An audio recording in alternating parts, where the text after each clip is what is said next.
And yeah, I get it. They said death to Israel, death to America. I don't care. I think they would say that a lot less if we get out of their business. If we'd leave them the fuck alone. I think we'd hear a lot less of death to America. I don't know about death to Israel.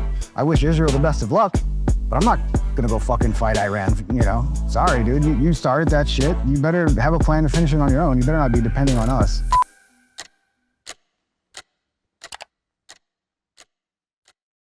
Okay, guys, we got Pingtrip here today. We are in Houston. Thanks for driving over from Austin. Yeah, thanks for having me on, dude. Yeah, you are one of the most interesting accounts I've seen. You've been shouted out by some of the biggest podcasters in the world. Yeah, I've been very lucky. You know, I make fun of them and they laugh at it and then they give me like props and react sometimes. So that's cool because when I first started making them, I thought I might be pissing people off, but everybody has a great sense of humor. Oh yeah? You know? So no one ever really popped off at you negatively?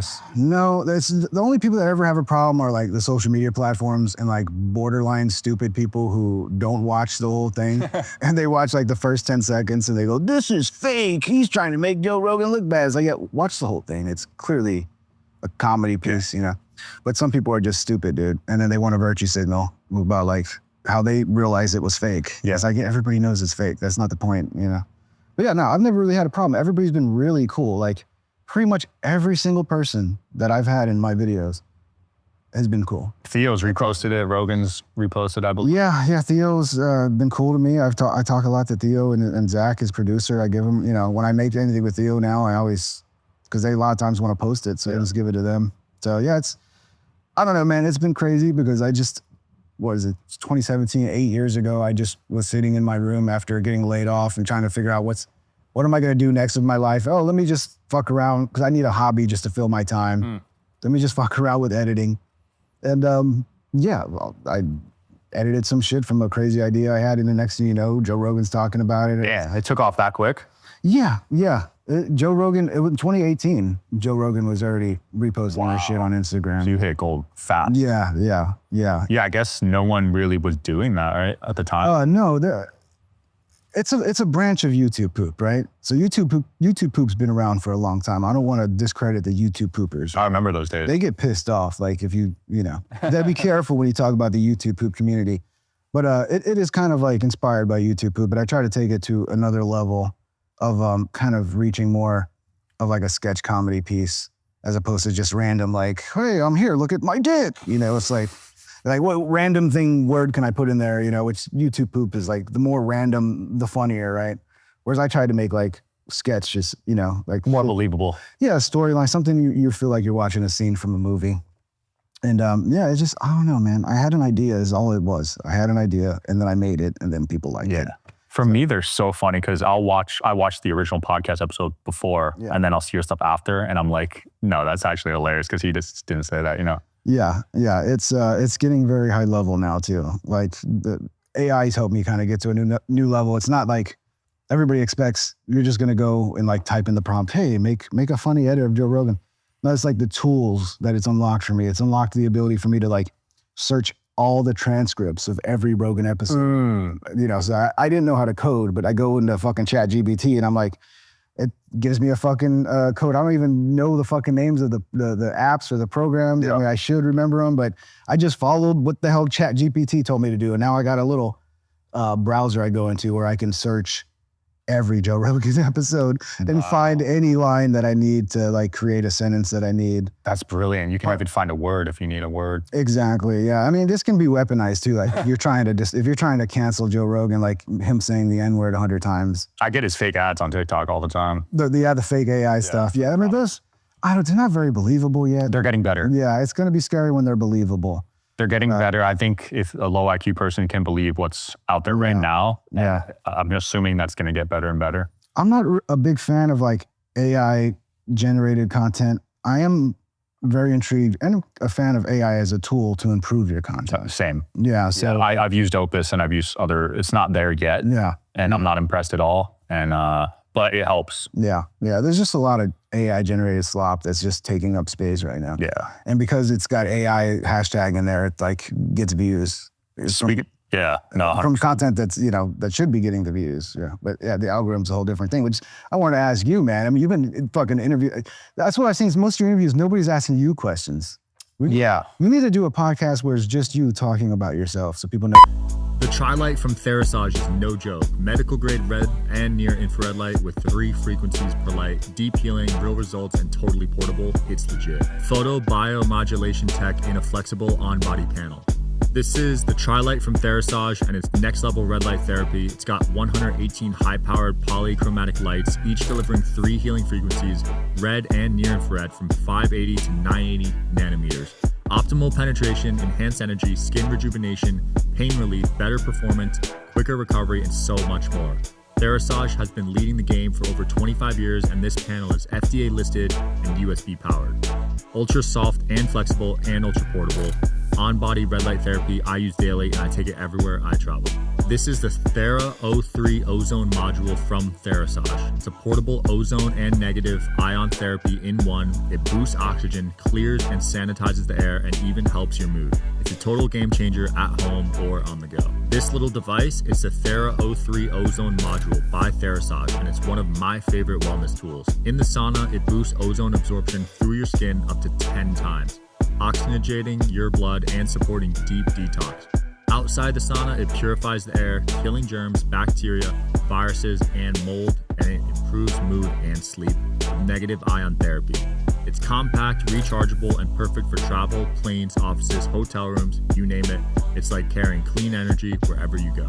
This is the Thera H2 Go from Therasage, the only bottle with molecular hydrogen structured water and red light in one. It hydrates, energizes, and detoxes water upgraded.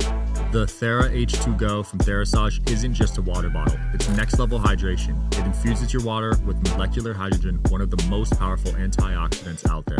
That means less oxidative stress, more energy, and faster recovery.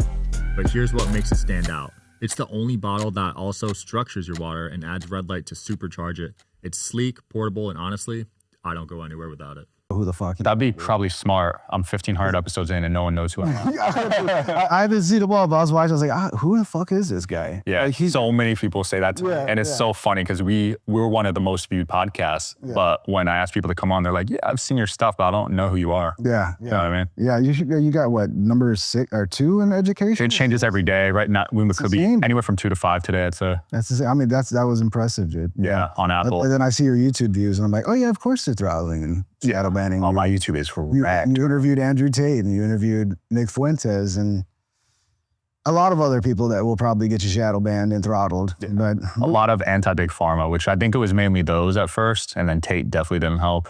yeah, it's like it's the reason why a lot of people turn them down. Like, you know, you're gonna get a fuckload of views, Yeah. but then you're gonna get punished on the back end for it. If I were to do what most people do, which is rely on the platforms as a revenue source, as their Yeah. primary income, I would be screwed. Yeah. I'd be so unprofitable. I'd be making a couple thousand a month. Like, it'd be terrible. Luckily, I found other ways to monetize. Well, because you also diversify the platforms too, right? You're not just dependent on YouTube. Yeah, That's great. which You is just- needed. You can't be, because like I've been fucked over by every platform pretty much.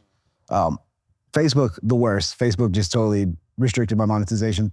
You know, I've noticed, and I've heard other personalities talk about this, but like the more viral you go, the more the likelihood of they're going to come in and have a problem with what you're doing. I could see that because in order to go viral these days, you have to be controversial. Yeah, and that's the thing too. Is like you got to be kind of edgy, controversial, especially in comedy. Like that. So I think what happened is I went too viral with me on YouTube. 'Cause I feel like I'm in the same boat as you. Like, I'm not getting recommended at all by YouTube anymore. Yeah, Like, you probably still are a little bit. You're a probably little bit. But when I search the guests and then podcasts after, I'm usually not on the first page. Yeah. So you got a search ban too. Yeah, I'd love to see one day like all the labels that they're throwing on shit behind this. I know, because Twitter exposed their shadow ban. Elon took over, and that was awesome to see because I was so shadow banned on Twitter. I can imagine like this crazy ass blue-haired chick just sitting there in her office like, Well, this is problematic. Oh, well, I think we're gonna need to add a sensitive topics category. I think that's how it works. They're like putting labels on that kind of limit your reach or like backseat you. That's what Facebook did. They got exposed for that, right? Yeah. COVID stuff, the vaccine stuff. Well, some of their press conferences too kind of reveal that they're doing that, you know, like the freedom of reach and not freedom of speech, right? The authoritative sources, like they've come out basically and said like, authoritative sources sound good, right? But it basically just means if you're a corporation or if you're independent, right? So if authoritative sources get higher ranking and treated better in the algorithm than Yeah. your average independent creator, which I think has not just been about news. I think it's been about like the whole entertainment sphere, where really what it's about corporation versus independent media. Even if it's comedy, even if it's news, even if it's, seems that way. It seems like there's a tiered system. Because I think like if you have an agent, you probably have a backdoor way of contacting YouTube. Oh yeah, they call them media panels.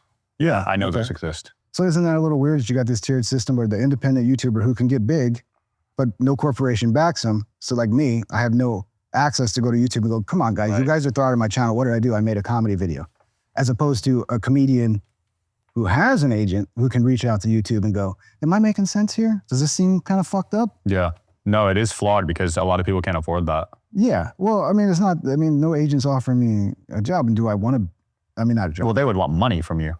Is that how it works now? Yeah. So if you go to CAA, you're paying them. They're not paying you. I thought they just signed you up and then got you working and took some of what you made. I guess it depends on the agent. I guess if you're like big time or some shit. Yeah, it depends on the agent and the situation. But from what I've seen with my friends, CAA, UTA, all those WME, you're paying them. Okay. Yeah. So it's pretty obvious to me that those big agencies have access to YouTube Facebook panels, yeah, all the platforms. In ways that the average person doesn't have. So like if I'm so-and-so celebrity with a big agency and my channel gets throttled because I said something that triggered the algorithm, you have a way of getting YouTube behind the scenes beyond the normal system we all have of fixing that, right? So that is, to me, that's not a fair system. We're playing favorites. But I don't know, maybe people think that's okay. Yeah. Yeah, I'm sure if you talk about Israel, Iran right now, you'll get censored or something. Well, are you ready to go die for Israel, bro? I mean, you're at the age, you're 6'6". I mean, you make a good fucking target, bro. Yeah. Oh, right, you're 6'8". It depends on the afro size. Yeah. Jesus Christ. This guy, I don't know if you can tell. Is that my cam? I don't know if you can tell behind the scenes. This guy is like a giant. People get shocked when they see me. You could kind of tell, like I could kind of tell you were tall, but you don't really realize how tall you were. Yeah, I get that a lot. But yeah, the Israel-Iran thing, dude. Yeah, I mean, are you ready for regime change? Are you ready? I wouldn't fight in that war. I'm literally seeing former veterans talk about how they regret fighting in previous wars. Yeah. Because they were orchestrated. Yeah. My generation, I told you how old I am. I'm fucking old. I'm in my 40s. I lived through the Iraq bullshit. I fell for the Iraq bullshit. We all did. It was after 9/11. Everyone did, yeah. Yeah, it was after 9/11, and we were terrified. And the fear mongering works when you have an event like that, right? And eventually, it doesn't take long before you realize it's a lot of bullshit. You know, eventually, you know, Bush became like one of the most hated politicians. Like all of mainstream media was just nonstop attacking Bush as the idiot he rightfully was. I don't think he was really an idiot. I think he was playing an idiot. I think Bush was a lot smarter than people realize. But yeah, so it's the same playbook they're using right now. The same exact playbook. And it's just now it's nukes instead of weapons of mass destruction. And it's what the neocons have always wanted to do. The neocons, yeah, I don't know if you're old enough, but you remember the Axis of Evil? When was that? I might be getting the $10 wrong, but I remember them calling them the Axis of Evil. And if I remember right, it was Iran, North Korea, and Russia, right? So this has been in the plans for a long time to get Iran. And a lot of people think this was their ultimate goal, really, was to get Iran and then Russia. It's the ultimate prize. So this is the neocon fucking empire building, spread democracy, Christianity shit that, you know, we already rejected 10 years ago when Obama got elected. So yeah, it's just sad to see people falling for it, you know? And then you can see Netanyahu, you know, God bless him. Like, I'm sure he's a good guy. And this is the thing, you can't even criticize this. If you criticize this, you're now an anti-Semite. Right. Like I could give it, I'm not someone who even talks or gives a shit about Israel. Like I could give a fuck if Israel wanted to go in and blow up. Like to me, they had all the leeway after October 7th to just go in there and just do whatever the fuck they wanted with Gaza. I would give a shit. I know some people would care, but I wouldn't give a shit. I don't understand. But now you're talking about dragging America into a war with Iran, a country of 90 million, trying to get us back into a situation that we just got away from, which is because this is not going to be a, you know, people think, oh, Trump's just going to go there. No, this is, if we get involved with this, and you know, if we want to actually do regime change, this is going to be a long-term thing. And it's just not works. Like, name one time it's worked. You remove the stability from I hope you guys are enjoying the show. Please don't forget to like and subscribe. It helps the show a lot with the algorithm. Thank you. the region. You end up with somebody most of the time who's worse, who's more radical, and they get more desperate. You know? I don't know, man. Time and time again, man. I mean, I watched the Sean Ryan show. You've probably seen that one, right? Yeah, I've heard of it, but I don't watch it. Former CIA guy, former military, and he talks about every war that's happened in the past 20 years, how they were all orchestrated, basically. Yeah. It's crazy. They've all been a complete waste of time and have sold out the future of our country because I don't know if you, I mean, it'd be nice if you had a Jamie here pull up, like how much did you spend on Iraq and Afghanistan? Like how much did we spend? Like that's money that's out of the future of like the citizens of this country. That's money that could have been spent in America. It's money that could have not been spent. And you know, maybe our fucking deficit wouldn't be so bad right now. And there's just no point in it, man. It's not our job to go around deciding what other countries should do. Yeah. If they're attacking us, we should just wipe them off the face of the earth. You know, if we have to go to war, we destroy them. Otherwise, we let live, man. Let Iran do, and then the idea that like, well, why would Iran want a nuke? Well, look what happened when North Korea got a nuke. You hear everybody messing with them. Yeah, all of a sudden we don't hear shit about North Korea. So why wouldn't Iran not want to get a nuke? Like that's the way to guarantee some country isn't going to come fuck with you. Yeah. And yeah, I get it. They said death to Israel, death to America. I don't care. I think they would say that a lot less if we get out of their business. If we'd leave them the fuck alone. I think we'd hear a lot less of death to America. I don't know about death to Israel. I wish Israel the best of luck, but I'm not gonna go fucking fight Iran, you know? Sorry, dude, you started that shit. You better have a plan to finish it on your own. You better not be depending on us. But you know, if they do get whipped or some shit, I guess we're gonna go, there's no way we wouldn't go in and suddenly have to fucking save them, you know? Did you see the Tucker Ted Cruz? Yeah, I watched that. I reacted it on. I did a live stream reacting to it. It's embarrassing. Ted Cruz has always been a neocon. He tries to pretend like he's not a neocon. Tries to pretend like he's MAGA. But that's a big problem. Is a lot of these people got smart. You know, the Ben Shapiro's, the Ted Cruz's. They realized how powerful the MAGA movement was, and there was no reason. Because remember, they were anti-Trump. They were never Trumpers at the beginning. Yep.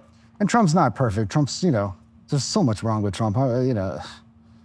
But he's not Kamala, so anyway, yeah, there's so many neocons that are hiding under the MAGA movement, and it's very clear now. They've always wanted war. They just want to jump right back to the plan that they were going to do under Bush, but you know they lost the political capital to do it because they lost and Obama took over and then Trump took over, and now that it seems like I don't know, man. I don't know if Trump's going to just. This was always my biggest concern with Trump.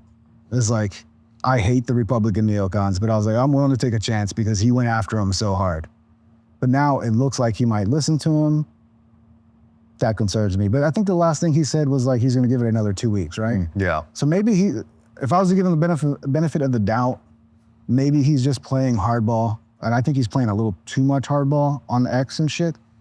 But behind the scenes, he's really working for peace because that's like what pisses me off is it doesn't seem like anybody's escalating, you know? And Israel will have their excuses like, hey, we had to do this. They're going to have a nuke. We're preventing them to get a nuke and blah, blah, blah. It's like, dude, you just escalated this to where it might be a full-blown war. Now your citizens or the citizens of Iran are fucking dealing with bombs. You know, it's like, it's never worth it to go to war. That's like last resort, dude, last resort.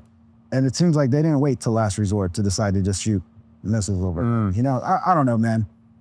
I don't know, it's tough, Yeah, it must be tough to be in Trump's shoes. We could only, I guess, imagine that decision for him. He's probably got so many people in his ears on both sides. Yeah, I think he's listening to too many neocons. Yeah. I think he's got to go back to listening to the Steve Bannon's shit. He just met with him. Did he meet with Steve Bannon? Yeah, they had a little sit down yesterday. Yeah, I like Steve. You know, I don't agree with him on everything, but you know, America First is, I mean, you can just look at Trump's old tweets when he talks about Iran. It says it all. Yeah. Look at his old tweets. I don't know if you got an editor to pull that shit up, but just pull up how different the shit he's saying now compared to, you know. I miss the old Trump tweets, bro. I used to look forward to waking up and seeing those. Yeah. They don't hit the same anymore. When you're president, man, it's such a different game. No, I'm saying even when he was president and tweeting like in his first term, his tweets used to like be interesting. Oh, yeah. He's getting old. Yeah, that's true. It has been. And the shit he said about Tucker, it shows me he's a little out of touch too, because he was like, we'll have him get a job on the what did you say? Like, get a job on the news channel so people hear what he has to say. Like basically denigrating like independent media, and just shows me he's out of touch, because that's nobody gives a fuck about mainstream media. Yeah, Tucker was the wrong one to go after. Yeah, he's got a really loyal following. Yeah, he's right. He's absolutely right. Like, they want to make it about anti-Semitism, and all this is like, no, we just don't want to go to war. Yeah. Like, I wish the best of Israel. Like, if I was to pick a side, I have more in common with Israel than Iran. I don't want war for either country, but I think I would have to be like, yeah, I think I'd rather Israel win. But I don't want to go to war there. Like, we've like, you're gonna make the same mistake, Israel, that we've made before, which is, we went through a terrorist attack, and then we went and overstretched, and like, it just was not good for our country in the long run. We overreacted. And it seems like they're doing the same damn thing, And I mean, look at the generational effect from 9/11. yeah. I mean, that impacted generations of families. Yeah, I had one friend who was like, he wasn't even there, and he had PTSD just from watching it on TV. He was like, every time I see a plane, I get terrified and I'm Crazy. It didn't affect me like that, It was sad, but it had PTSD. I was too young. I was sleeping when it happened. really, I was 4 years old, so I don't remember it. I woke up at 2 p.m. I was up playing Counter-Strike all night. I woke up at 2 p.m. and my dad was like, we gotta see what the fuck's going on. So yeah, maybe that's why I was sleeping through it. Maybe if I saw it live, I would have PTSD. Yeah. What are you playing these days? Counter-Strike stuff? Yeah, I play a little Counter-Strike too, man. It's just, it's one of those games you have to like really put in time to not suck. Bro, they've been playing the same game for 20 years. Oh yeah, I mean, I this won't mean anything to you because you're too young, but I was Cal Invite. This might mean something to people who played Counter-Strike back in the day. Cal 1.6 and, the original. But yeah, Cal Invite was like the pro level, like of the scene at that time locally in America. And that was my life in my early 20s. So you were nasty. Yeah, well, yeah, that's all I did was play. It took over my life in my early 20s. I fell in love with that game. I was up doing telecommunication work in Redmond, Washington, and there was a LAN. Remember those? They used to have little... Heard of the word LAN, but I've never used it. Little stores where there are computers, and like anybody can go pay $2 an hour or whatever, and they got all the games loaded on the computer. You can play against people there. There's like an internet cafe. Got it. Right? You pay to use their computers. And everybody's playing Counter-Strike. And I just fell in love with the game. I suck so bad, but like every minute I wasn't at work, I was at that fucking LAN center just playing that game. Then I finally got my own computer. And I was just obsessed with the game, man. It was like, sometimes something, maybe I'm a little autistic or something, I don't know, but like, I couldn't put it down. The best video game players are autistic. I couldn't put it down for like 4 years. Yeah, there's no debate about that. Yeah. So yeah, I was on a team called Team Super, and they kept winning Cal Premier, and then the last couple seasons I came along, Cal Premier was the league before. And then we won CPL winter 2004. We beat a Cal Invite team on a LAN. Like it's the biggest tournament of the year, or the second biggest. CPL Summer was the biggest, I think, at the time. So yeah, anyway, that's boring, but yeah. No, I nerd out on stuff like that. I play Fortnite right now. You play Fortnite? I never played Fortnite. I don't like the kitty color shit, man. I like the realism. Damn, I'm a sweat in Fortnite. I don't like the cartoon. You're old school. Yeah. So you like Call of Duty? No, Call of Duty, I've played it on console, but I definitely hate the fuck out of it now because they have that auto aim on the controller shit, and it's just like... I hate that, the crossplay with Xbox. They don't miss their shots. It's like they want all the women like to feel good, and they're like, oh, I killed somebody. It's like, no, the game fucking aimed for you. It realizes you suck at the game, and now it's aiming for you so you can have a little bit of fun and not quit right away. I don't know if COD does this in Counter-Strike, but in Fortnite, there's a third of the lobbies are AI. So like, say you have 100 players in your game, at least 33 are AI. And they're terrible at the game, so. So because they don't have enough to fill it out, or just? They have enough, but they just want you to feel good.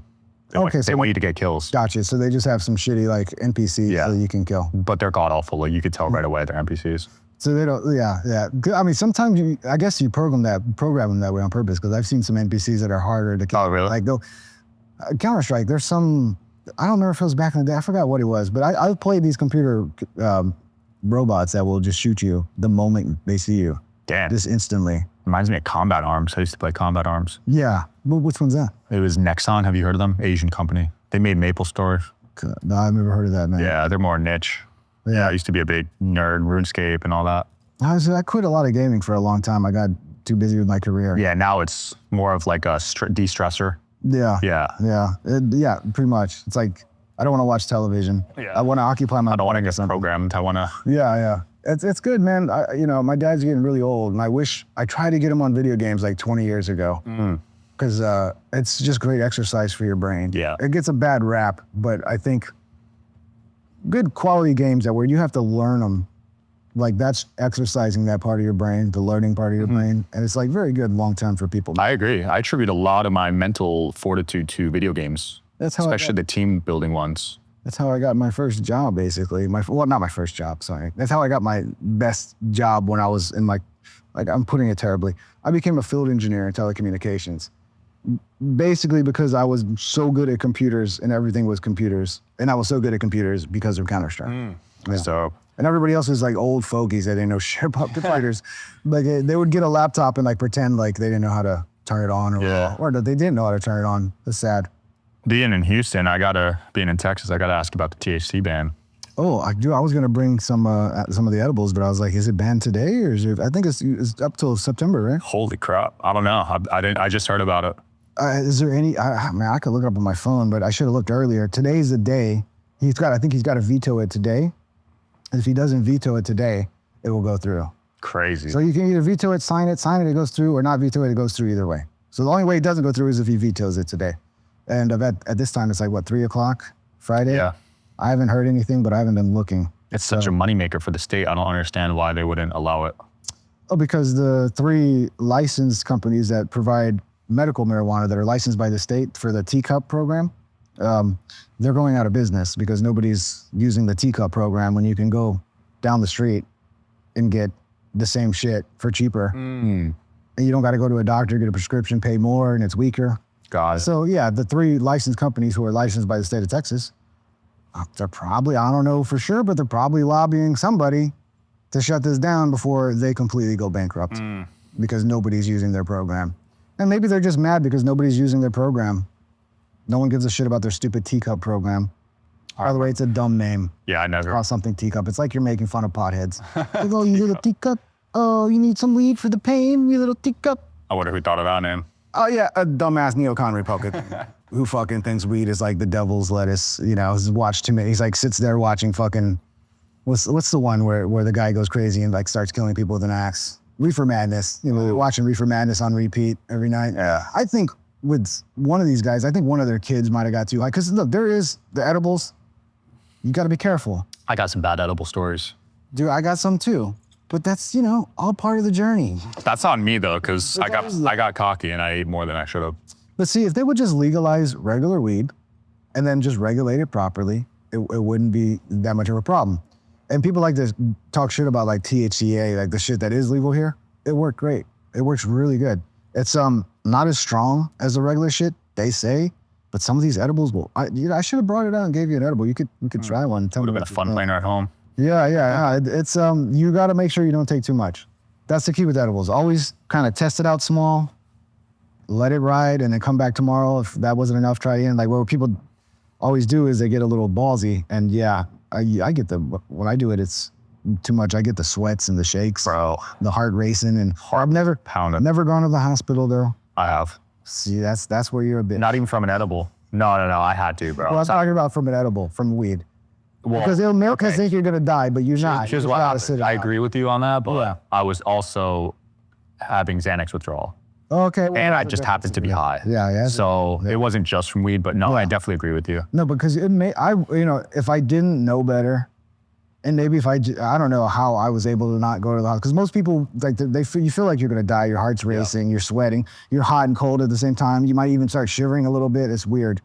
And so they'll go to the doctor and then like, that's been kind of part of their argument as to why they want to make it illegal, like more doctor's visits and it's causing heart problems. And it's like, no, it's just people that took too much and they just need to go drink some. Here's what you do. I've learned after having it happen enough time, I've learned to embrace it and how to get rid of it. Have some chamomile tea ready to go. If you fuck with edibles, just have a supply of chamomile tea. Drink that chamomile tea. It will calm you down. It will help you calm down and keep yourself busy. Don't just sit there, go play a video game, go do some chores. Keep your mind active, dude. 100%. And you'll be fine. When you're just sitting there, you're your worst enemy. Yeah, and sometimes because it makes you feel real sleepy, so you'll go lay down and that's the worst thing you could do. the worst thing you can do is lay down. Do not lay down. And you start hearing everything. It was not hearing anything. It's just like your heart. You feel your heart more, and like now it's just you're just in your own head. You got to get out of your own head. And chamomile tea. Also, breathing exercises. You can slow your heart rate down by inhaling. There you go. And then when you exhale, you kind of pucker your mouth and grit. You slowly exhale. So the exhale's got to be like longer than the inhale. Yeah. And just keep doing that. Heard that method. Next thing you know, you're yawning. It's also good for falling asleep. Damn, look at you with these methods. I know a lot, dude. Let's go. That's an important hack because I've had some terrible edible experiences. Dude, you don't understand the amount of shit I know, bro. Are you on the deep web just researching? No, but I'm on a lot of drugs right now. I'm on creatine, caffeine. I'm on creatine. Is that even a drug though? It's got to be a drug. Caffeine, definitely. Yeah. Edibles. I'm on some edibles as well. Yeah. Well, I love me some creatine. I just started that one last month. I just, I don't ever take it. And then my producer, Jimmy, I was tired as fuck, dude. I didn't get a good night's sleep. You know, and then the drive over here is like, you know how it is in the car, sitting there for fucking 3 hours. So yeah, he was like, trying to take some creatine. So I'm like, all right, we'll see. I still feel tired as fuck. And then he's like, all right, well, let's go get a shot. I'm like, all right, we'll get a shot. No, that didn't help. Now I'm even more tired. Now I'm a little drunk, Jimmy. Thank you. Oh, an all-nighter? Not an all-night. I got like 3 or 4 hours of sleep. So I've been doing live streams at like 9 p.m. I was covering the fucking riots, you know? Oh, the ice stuff. It was like 9-hour live stream. So my schedule's been getting late. Like, you know. You're night owl. I had to wake up early today to get all shit taken care of to get out of here. So yeah, it's just, I'm getting old, so it's harder to flip my schedule around like that. Yeah. Where like if I'm used to waking up at like 12 or 1, and then now I got to wake up at 8. I'm such a bitch at this age that I feel jet lagged all day. Yeah. Because you know what I'm saying? They say I'm a bitch. I'm an old bitch. Look, you think this won't happen to you? It will happen to you. Father time. You will get old. Father time. Sitting there in your 20s, this is fucking boomer. I'm not a boomer. I'm a millennial, but I'm still old and I get tired. Dude, it's crazy. In college, I would sleep 3 hours and feel fine. Yeah, I used to do that too. I used to stay up for crazy amount of hours, and you know, but there's a point where you get old and like you're gonna kill yourself doing that. Yeah. You can feel that you're gonna kill yourself doing that. Like it's just, yeah. What's the next big focus project for you? What's the main focus, I guess, for the rest of this year? Well, I've been doing a lot of live streams, talking about a lot of shit, and yeah. That's basically. Is that on YouTube or on? YouTube. Yeah, I do YouTube. Sometimes I've done them on Twitter, but yeah, I do them on YouTube on my channel at PinkTrip, and I have PinkTrip2. I'm gonna start putting like more of my podcast format shit. You know, I did an interview with Matt McCusker and Ari Shafir. Nice. So I'm gonna try to build that up over on the second channel. But yeah, I do live streams on the first one, and I enjoy them, man. Like it is stressful because I do them mostly by myself. You know, I'm, you know, react content, whatever the fuck I'm interested in talking about. If, you know, like I react to like the riots, I watch that shit live, pulling up all the 20 different live streams going on, trying to, you know.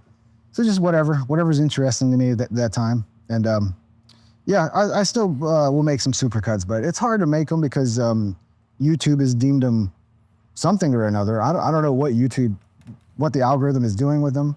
I might be, I mean, it's a long story, or I had to piece together. Like, I remember 2020, when they really blew up, there was like a period there, like I had 3 in a row that were like 1 million views. And then I turned around and all 3 of those were demonetized. Wow. And that was me reaching that next level.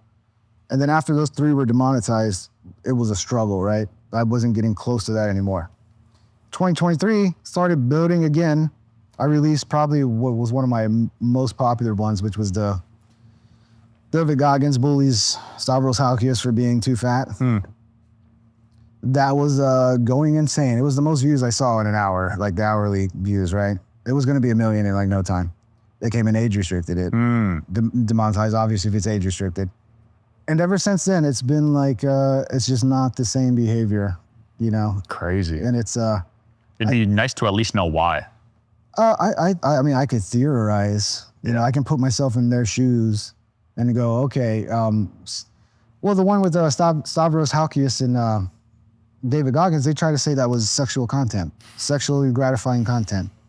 So, you know, what can I say to that? Like, it's just there's no sexually gratifying content in there. It's just a joke. Crazy. So you got to pivot to the live. I mean, at least maybe name it, say it was hate speech or something, because then I would go, okay, you're just crazy leftist. Or bullying, Yeah. I mean, okay, but at the end of the day, it's like by their own logic, by their own community guidelines, there should not be a problem, but there always is, you know? So maybe they got those labels: sexually explicit content, adult content, not safe for advertisers. You know what I mean? Who knows, dude?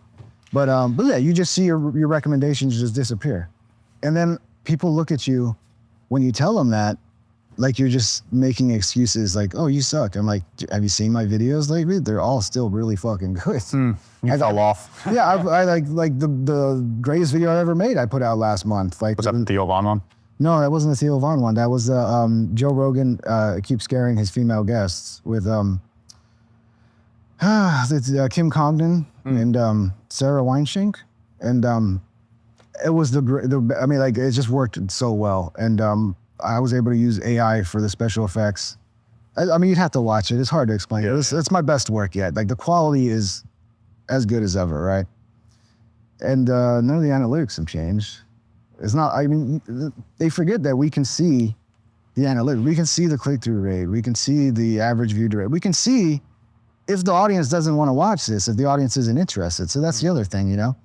Like, we're coming from and some people are lying, but for me, I'm coming from a place of like, I'm coming with evidence. I see this is happening. This is not me just being mad because my views are low.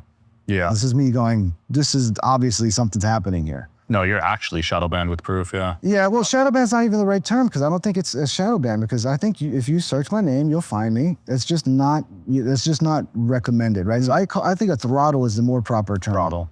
Right? So I think what they stopped doing was they stopped just demonetizing people unless they really had to.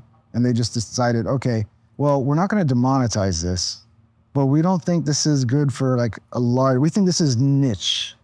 This is like this or that. So we're just going to give you a little bit of recommended. We're not going to, we wanted to stay down here, right? Because if it gets over here, then it becomes a problem. And then that's when I get age restricted and demonetized. So it's almost like, yeah, we'll stop age restricting you and demonetizing you, but you're not going to get any views. Yeah. I don't know, man. Tough spot to be in. I can see why you're live streaming now, though. We're all in the dark. Yeah. This is why I think social media needs to be made into a utility, that the algorithms need to be made transparent, and there needs to be regulations on how the algorithms are done. They should be very simple. You know, if you think about it, like how an algorithm should work should be simple as fuck. There's very few, 4 or 5 metrics you measure, you know? And then you got all the data on everybody. You can figure out what people like and don't like and just give people what they want. Absolutely. It's not rocket science. Yeah, well, Pingtr1p, where can people find you and watch your live streams? Keep up At with Pingtrip.com. No, I'm just kidding. I don't have a website. Just at Pingtrip. All the places is at Pingtrip. with the one though, right? Yeah, Pingtrip with the one. Pingtrip one. Yeah, if you type in, usually if you just search it with an I, it'll still pull me up. Okay. Yeah, but Pingtrip with the one. We'll link it below. Thanks for coming on, man. That was fun. We'll see you Thanks next for time. having me, brother. Yeah.